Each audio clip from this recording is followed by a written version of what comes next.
రామ్మా.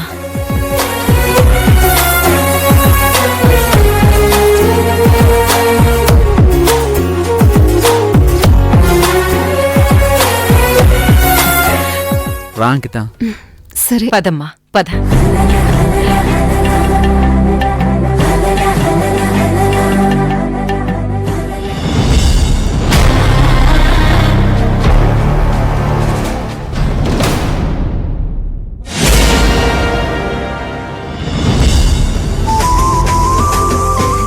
ఇక నుంచి అంతా బాగుండాలని ఆ దేవుణ్ణి వేడుకోపొన్ను.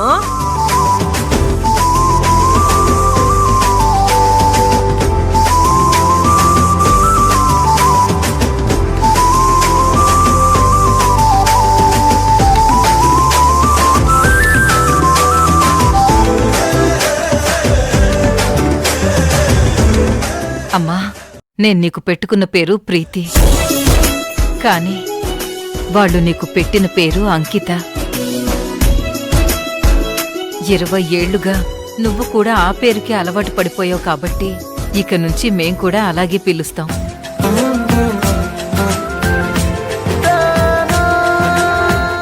అలాగే అమ్మా.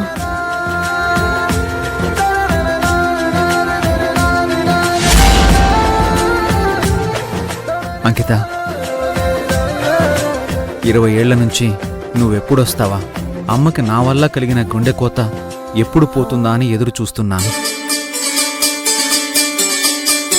ప్రతిరోజు దేవుడికి నువ్వు దొరకాలని దండం పెట్టుకునేవాణ్ణి. ఇప్పటికా కోరిక తీరింది. అన్నయ్య, చిన్నతనంలో జరిగినవి నాకేమీ గుర్తులేవు, కానీ నేను మంచి కుటుంబంలోకే వెళ్ళాను.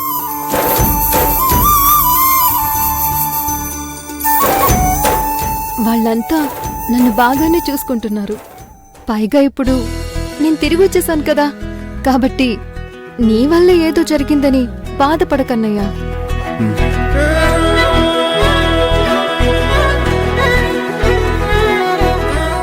అమ్మా అంకిత, అన్నయ్య చెప్పింది నిజమే.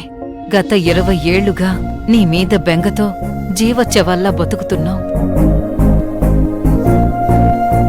ఏ ఆడపిల్లను చూసినా నువ్వే కనిపించేదానివి. నీ అడుగుల సవ్వడే ఈ ఇంట్లో ఎప్పుడు వినిపిస్తుందా అని ఆశగా ఎదురు చూసేదాన్ని.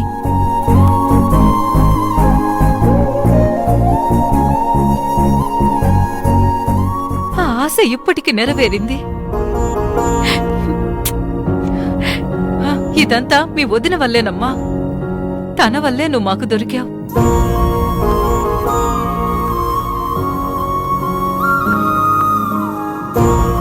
థ్యాంక్ యూ కావేరి వదిన. నీ వల్లే మళ్ళీ నేను అమ్మని చేరుకోగలిగాను. అంకిత, నీకోసం అత్తయ్య, అర్జున్ బాబు ఎంతో బెంగపడ్డారు. వాళ్ల బాధ చూడలేకే నేను నీకోసం వెతకడం మొదలుపెట్టాను.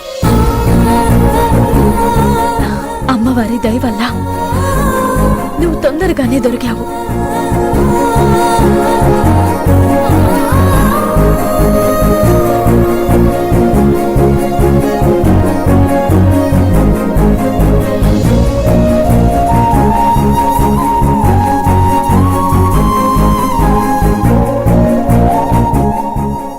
తల్లి, దేవుడు ఇంతవరకు మనల్ని విడదీశాడు. ఇప్పుడు తిరిగి కలుసుకున్నాం. ఇక నా జీవితం చివరి వరకు నన్నొదిలి వెళ్ళనని నాకు మాటివ్వు. అమ్మా, అలా మాట్లాడకమ్మా. నేను నీ రక్తాన్ని. నా ఒంట్లో ప్రవహించేది నీ రక్తమే.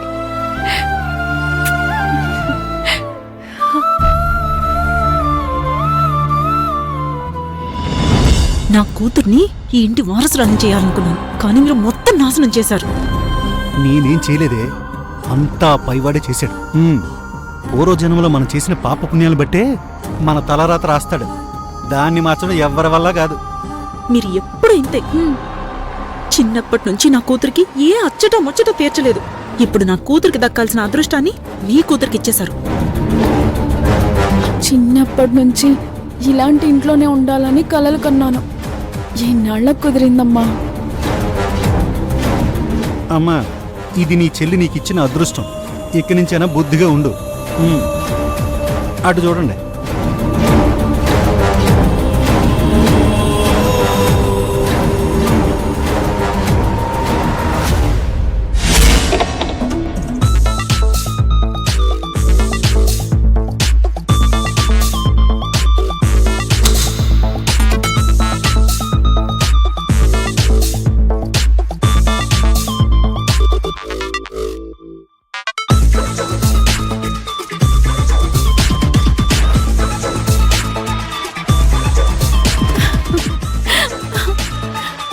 వావ్, సూపర్ గా ఉందమ్మా.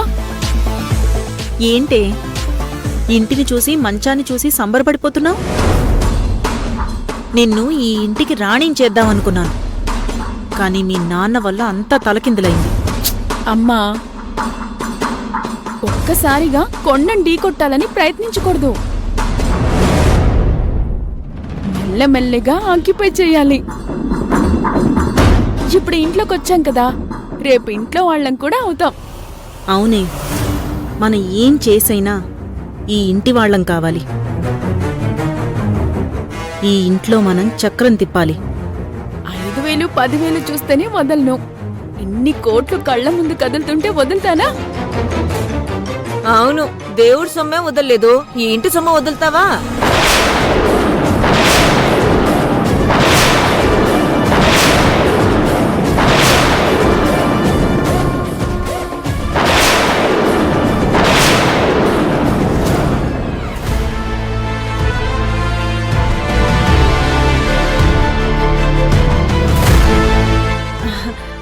ఏం మాట్లాడుతున్నారు? నేను కరెక్ట్ గానే మాట్లాడుతున్నాను గాని నువ్వు చెప్పు, ఏదో చక్రం తిప్పాలి అంటున్నావేంటి? ఓ అదా,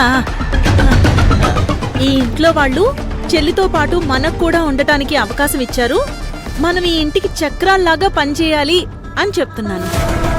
అంటే ఏంటి? ఇంటికి చక్రాలు కట్టి ఎక్కడికైనా ఎత్తుకుపోతారా? నీ కూతురెంత గొప్పదో గుళ్ళో దొంగతనం చేసిన రోజే తెలిసిపోయింది. అలాంటి కూతురికి తల్లివైన నువ్వు ఇంకెంత గొప్పదానివో